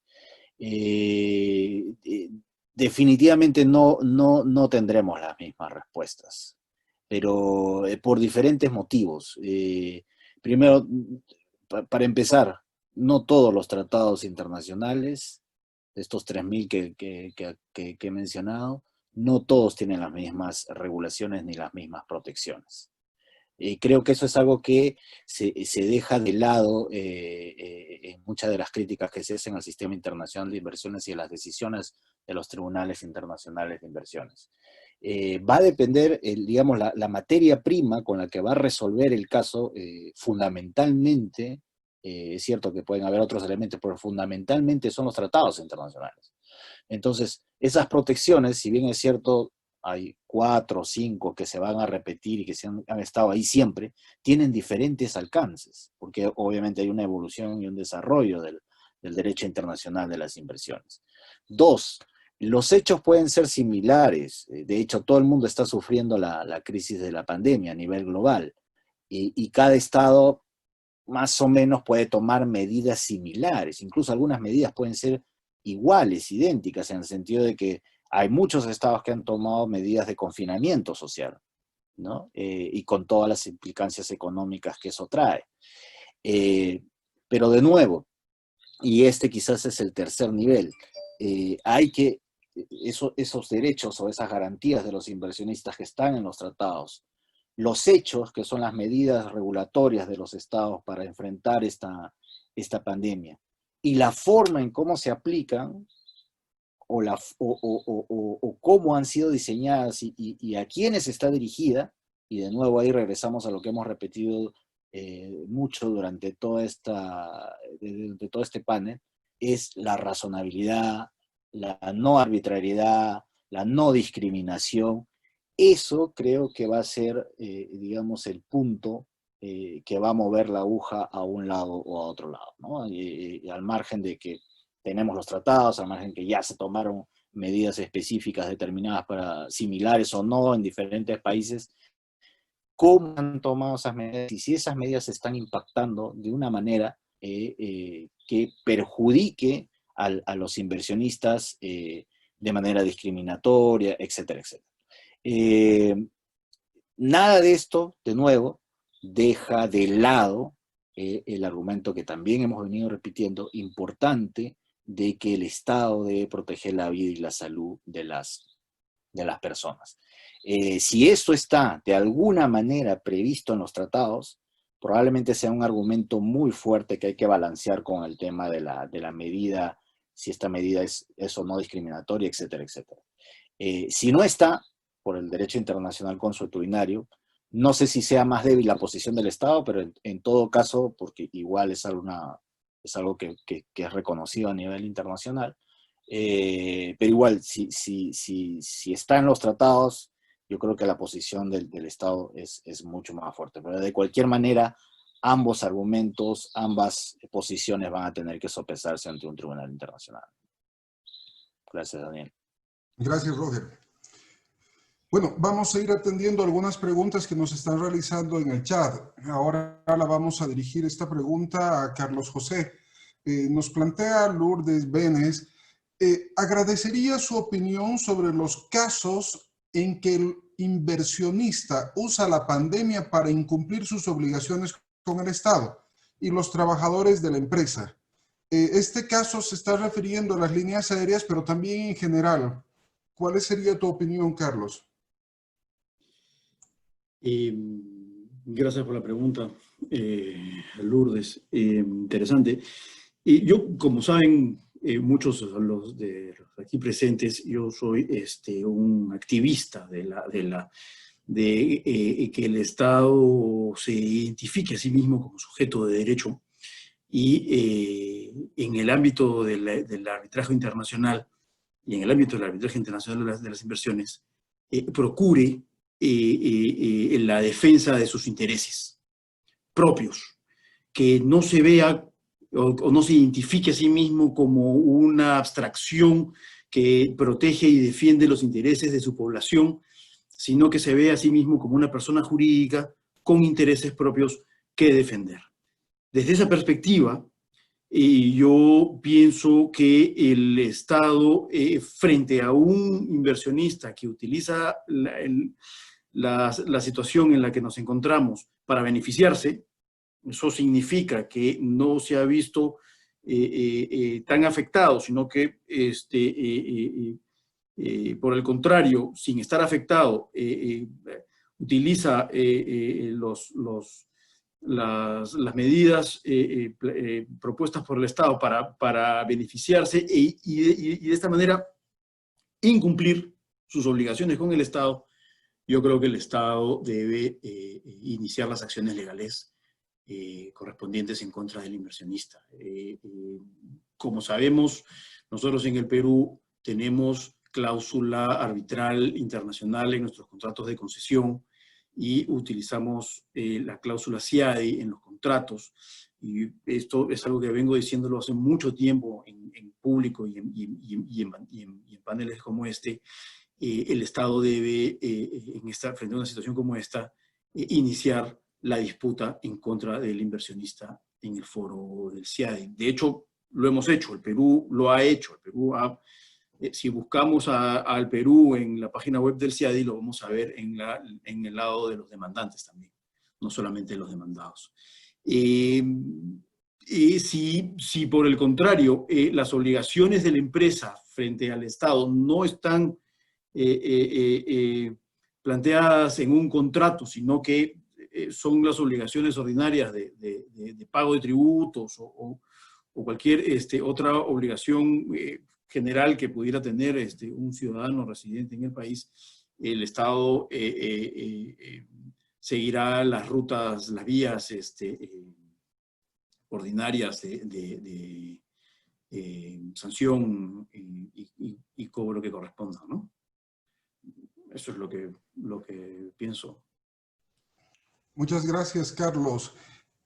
Siendo esta pregunta una pregunta tan interesante para el contexto que está viviendo hoy día el mundo y nuestro continente en particular está evidenciando justamente esos temas, vamos a ampliar la posibilidad de que puedan complementar tanto James como Roger esta pregunta, ¿no? Se la reitero. En el caso de los inversionistas que usen la pandemia para incumplir sus obligaciones con el Estado y los trabajadores de una empresa, ¿cuál sería su opinión al respecto de esta posición, James, y posteriormente Roger, ya para ir cerrando esta conferencia que hemos cumplido muy bien el tiempo? James, te dejamos con la palabra. Ok, gracias. Bueno, la primera respuesta creo que es la que no es la buena, que es que para mí, a priori, es un problema de derecho interno, ¿no? Entonces, si la empresa no ha cumplido con pago en nóminas, lo que sea, ¿no? Es un problema de derecho interno para empezar, laboral o civil o mercantil, según el caso. Bien. Pero, para retomarlo en el contexto nuestro, del derecho internacional, el Estado puede demandar al inversionista. Es todo un tema, ¿no? Y hay estados que lo han hecho, Carlos lo ha dicho por el caso de Perú, hay otros. Hay tribunales que sí lo han aceptado, ¿no? Es una cuestión de interpretación del TPI. Lo que quiero meter como paréntesis, no sé si todo el mundo es así muy actualizado con todos los TPIs, pero los tratados bilaterales, como Roger dijo, hay unos 3.000 o más, 3.500, no sé cuántos, es que ni uno es igual al otro. ¿sí? Es realmente caso por caso. El TPI de Perú con Chile no es el mismo que con Bolivia, no es el mismo con México, no es el mismo con Europa, no es el mismo con Canadá. Siempre hay diferencias, ¿sí? Entonces, primer punto, caso por caso. El Estado puede mandar a un inversionista, depende de ese TPI particular y cómo lo interpretas. Primer punto. Segundo punto, el inversionista tiene el derecho a hacer lo que quiere. Obviamente que no, obviamente que no. Sí, eso creo que, si ni quieres un inversionista de buena fe, puedo pensar en eso. El inversionista se entrega al orden jurídico nacional de un país, ¿no? Y tiene que cumplir con todos los derechos y obligaciones que ese país prevé. No es que en Perú o en México o en Bolivia el inversionista tiene un estatuto especial. No, es un residente o nacional o un empresario como todos los demás. ¿Sí? El TPI es solamente posterior.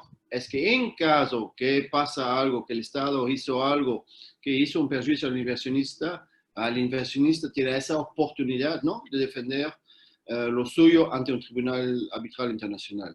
Pero mientras tanto que está en el país, tiene que cumplir como todo el mundo con todas las medidas y leyes y decretos que hay. Ahorita, para las aerolíneas, es un problema que conozco muy bien por amigos míos que son pilotos y bueno, que ya se quedaron 4 meses sin... a uno le pagan la mitad del sueldo, pero los dos otros literalmente son sin sueldos y el cuarto fue despedido, ¿sí? Las aerolíneas pues, son decisiones económicas de ellas, pero provienen obviamente de medidas estatales porque los estados han cerrado los aeropuertos, han limitado o han prohibido los vuelos. ¿Sí? Y de nuevo ahí entramos, que dijeron mis colegas, depende del caso. El Estado tuvo razón o no de tomar esas medidas, fueron razonables, se puede comparar con el promedio, lo que pasa en el mundo, etc. Ahí creo que el Estado le va bastante bien, visto que muchas organizaciones internacionales como la de la aviación civil fueron los primeros, ¿no?, a decir de limitar, verse prohibir los vuelos.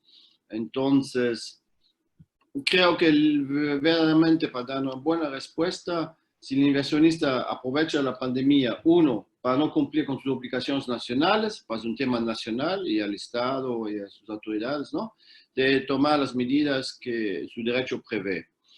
Y si, por ejemplo, por el hecho de no cumplir con lo obligatorio y el Estado le cancela la concesión, la licencia o lo que sea, obviamente entramos primero en la teoría de los clean-ends, que es que los clean-ends es no solamente por el Estado, sino también por el inversionista. El inversionista pierde su derecho de reclamar, ¿sí?, si él contribuyó él mismo a lo que está alegando. En este caso, si él mismo tomó las decisiones de no cumplir con lo previsto por la concesión, por ejemplo, las aerolíneas normalmente tienen concesiones, ¿no? Entonces, si ni quieres pueda reclamar porque es un derecho que pierde, porque los tribunales arbitrales lo consideran como criterio de admisibilidad basado en los precedentes de los años 30 sobre la protección diplomática. ¿Sí? Eso creo que más o menos sería la respuesta que podría dar. No sé si Roger tiene mejor ideas que yo, pero bueno, escuchamos. No, básicamente, gracias. Básicamente comparto las reflexiones de mis colegas.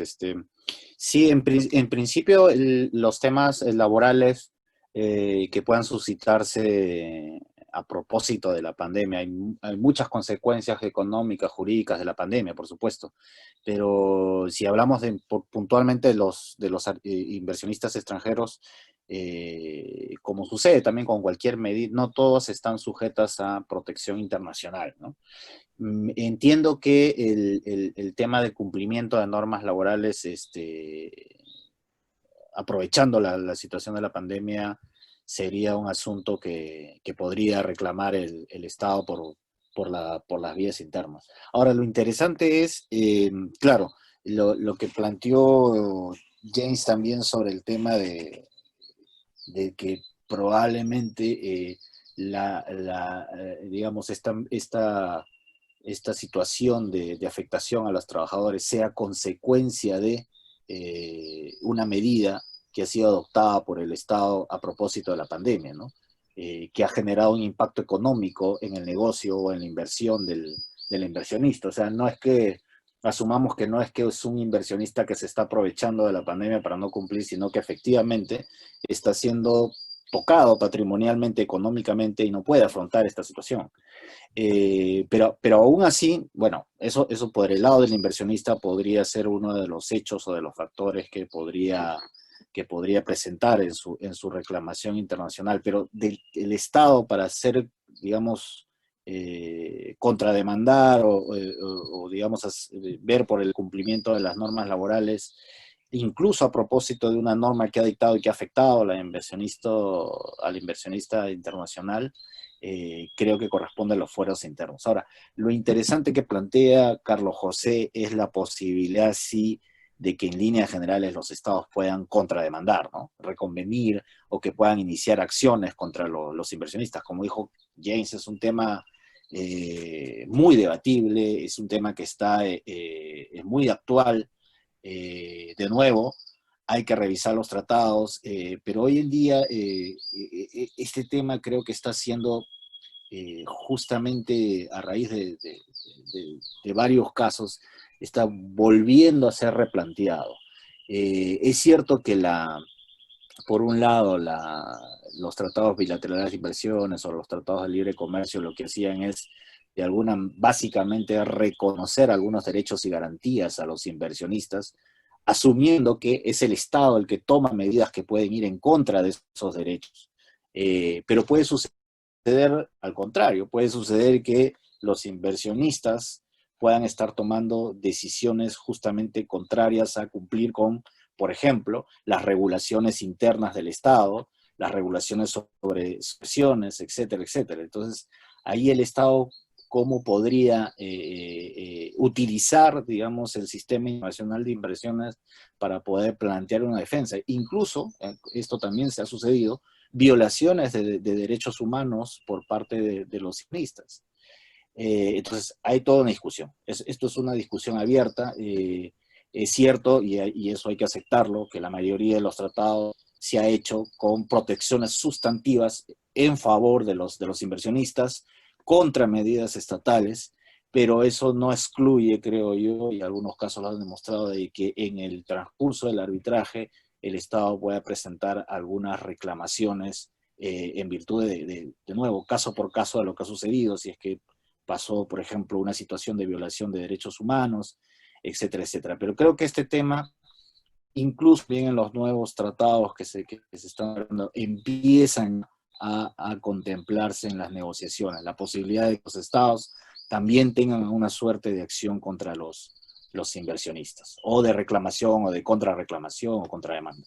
Y para terminar, no olvidemos, y esto no quizás como pie de página, sino al lado, como una nota al lado, que muchos de los inversionistas también tienen contratos con el Estado.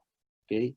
Y esos contratos, que pueden ser de concesión, de inversiones, de estabilidad jurídica, tienen también mecanismos de solución de controversia inversionista-estados. En el caso del Perú, es como ya lo dijo Carlos José, es muy frecuente que encontremos en ese tipo de contratos algún acceso directo incluso al CIADI. Entonces, hay que ver esos foros que han cogido en esos contratos y utilizar esos mecanismos de solución de controversias, ¿no? No necesariamente todas las reclamaciones que pueda tener un inversionista y también un Estado tienen que escalar a nivel internacional. Muchas, si ya hay un contrato de por medio, de esas controversias probablemente se queden o probablemente se puedan tratar a nivel del foro de solución de controversias escogido en el contrato. Gracias. Muy bien, gracias. Vamos haciendo el cierre de este evento que ha sido muy nutrido por la experiencia principalmente, ya que los panelistas del día de hoy son expertos abogados internacionalistas y han atendido en varios continentes una serie de asesorías, de consultorías y de atención tanto a estados como a inversionistas. Voy a pedirles esta vez de forma inversa que puedan ir haciendo una conclusión respecto a cuáles son los retos y las tareas pendientes que nos deja la pandemia respecto a la actitud que debe tomar el Estado y también los inversionistas. ¿Cuáles son estos retos que nos deja o esta experiencia a modo de conclusión para ir tomando en cuenta y poder generar posiblemente en poco tiempo un segundo panel que nos pueda ir dando una mirada más panorámica, ya viendo un poquito más a fondo el tema?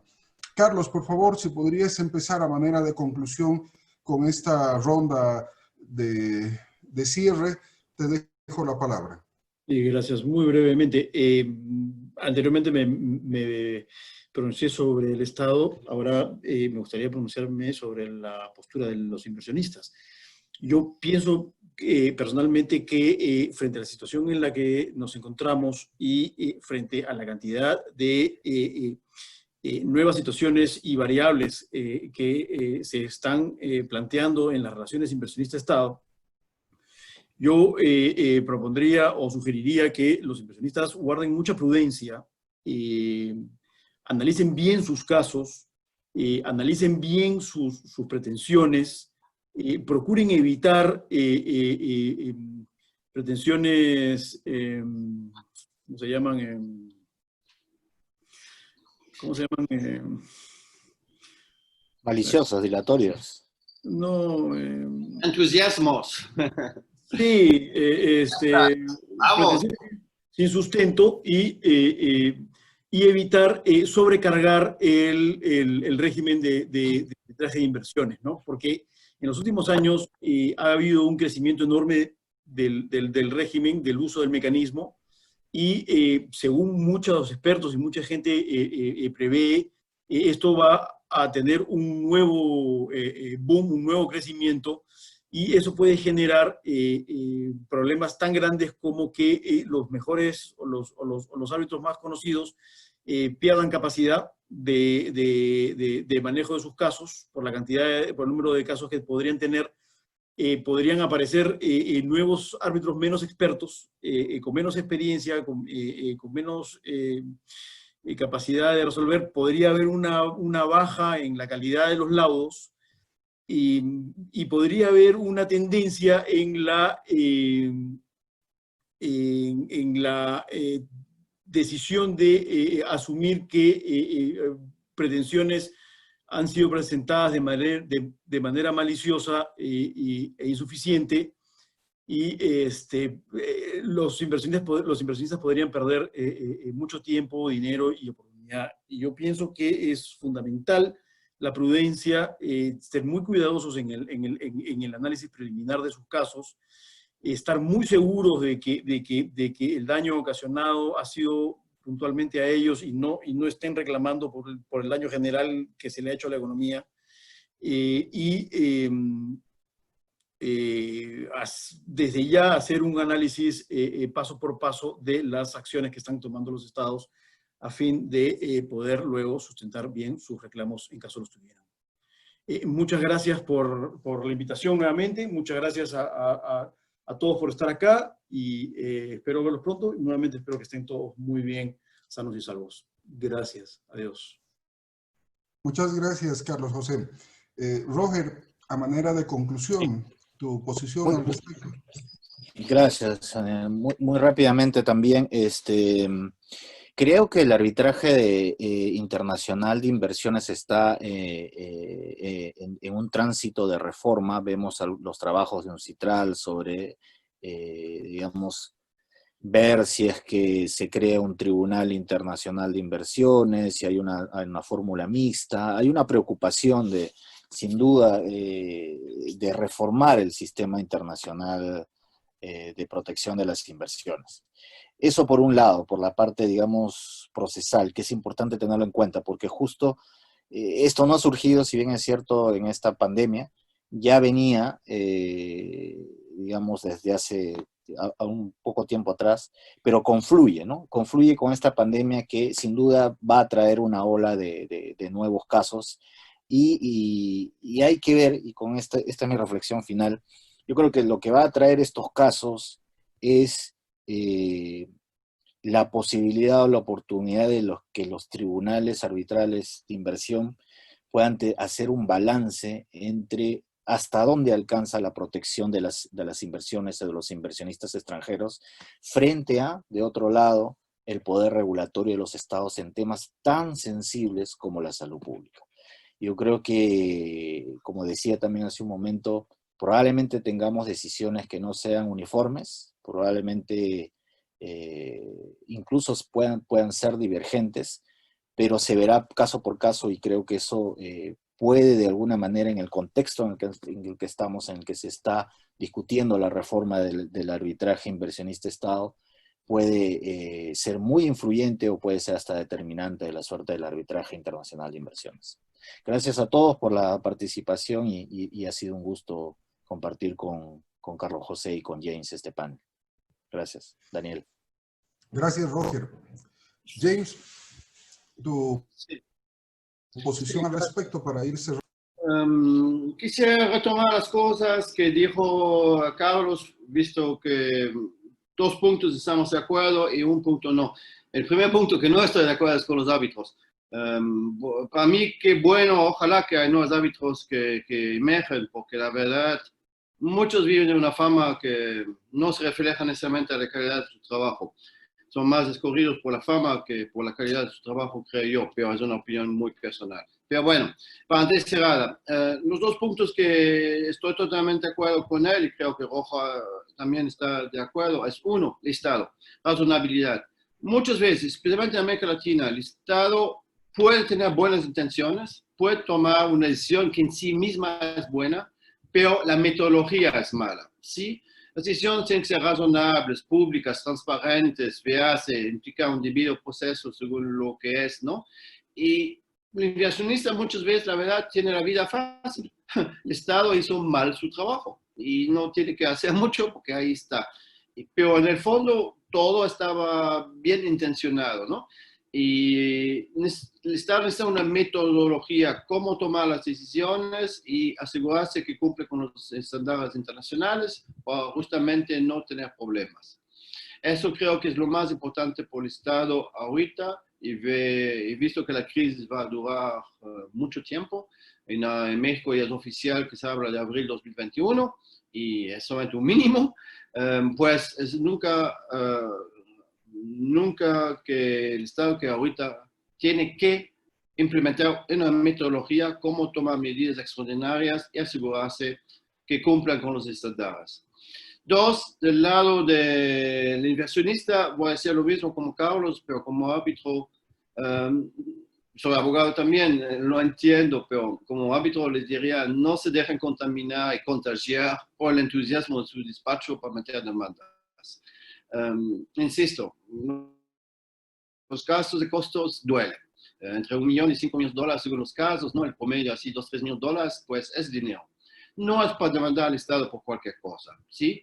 Es realmente de analizarlo bien y ver con sentido común si el Estado realmente violó algo o no. Entre otros, lo digo por lo siguiente. Casi todo el mundo en las redes, en las conferencias, etc., se emociona con el trato justo y equitativo. Y se olvidan de algo. En las Américas, el trato justo y equitativo no existe. Es el trato mínimo. Es parte del trato mínimo. Si es por la Unión Europea, va. Como lo escribí mucho, el trato justo y equitativo puro, como un estatal autónomo, es genial. Es al Estado comprobar. El inversionista alega y a ver cómo el Estado se defiende, ¿no? Pero cuando el trato justo y equitativo es parte del trato mínimo, como es el caso del TLC, de TEMEC y muchos tratados bilaterales de América Latina, pues la carga la prueba es al inversionista. Y a ver cómo lo hace ahorita la pandemia para demostrar que las medidas del gobierno fueron tan asquerosamente asquerosas, ¿no? Desde 1920 y algo, NIR, etcétera, que es realmente una medida que tienes que condenar. Pues la carga la prueba es del inversionista. Y yo creo que estamos en una situación totalmente nueva, nunca tuvimos una pandemia. La última que tuvimos fue en 1900 algo, la gripe española, ¿no? Pero en esa época no había ni CIADI ni tratados bilaterales. Entonces, algo totalmente nuevo. Y creo que el inversionista tiene que ser razonable. Si hay pérdidas por medidas razonables, pues a ver cómo lo hacen, ¿no? y es solamente en el caso extremo que el Estado realmente hizo algo o contribuyó de manera tan significativa que todo sale mal, que sí puede demandar al Estado. Entonces yo diría con mucha cautela por el Estado cómo tomar las medidas y mucha cautela para los inversionistas cómo demandar, porque si no las sorpresas pueden ser peores de lo de las expectativas. Finalmente, pues muchas gracias al público y sus preguntas. Gracias a ti, Dani. Y obviamente muchas gracias a Carlos José y a Roger, ¿no? Pues siempre un gusto estar con ellos. Muchas gracias. Bien, gracias James. Vamos a hacer el cierre expresándoles un enorme agradecimiento. Dani, perdón, pero déjame no quedarme mal. Muchas gracias a Jessica, que trabaja con nosotros en el despacho, que organizó todo eso, que está aquí con nosotros. Y pues, muchas gracias por todo tu trabajo. ¿Eh? ¿No crees que...? Es un placer. Gracias. Bien, a manera de cierre, primero debemos agradecer la predisposición de 3 profesionales de la talla de James, que nos acompaña desde Monterrey, Roger, que nos acompaña desde Lima, y Carlos José, que nos acompaña desde Washington, dándole el nivel de altura que necesitamos, ya que la pandemia nos ha dejado un tema en común a todo el mundo. Y se ha tratado muchos temas, pero estos han sido los más delicados que se han abordado muy poco a nivel internacional, y a partir de ese compromiso también este evento les va a dar una réplica, una segunda parte más desarrollada ya el día martes 30 de junio, para el cual invitamos a todos que estén atentos al evento que se va a realizar.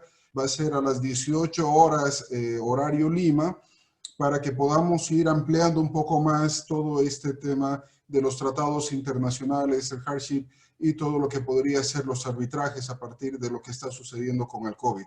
Sin más que decir, muy agradecidos. Muchas gracias por todos los saludos que nos brinda Lourdes Benes, Alberto Montezuma, José Belaunde, Álvaro Rey, Álvaro Molero, Yurcia Ramos, Lourdes Benes y a todos los demás por su participación. Muy agradecidos, que Dios los bendiga y pues que les brinde mucha salud en el hogar, en sus casas, y que mejore esta situación en corto tiempo, y tomemos las recomendaciones de estos grandes profesionales que nos brindan una posición muy importante.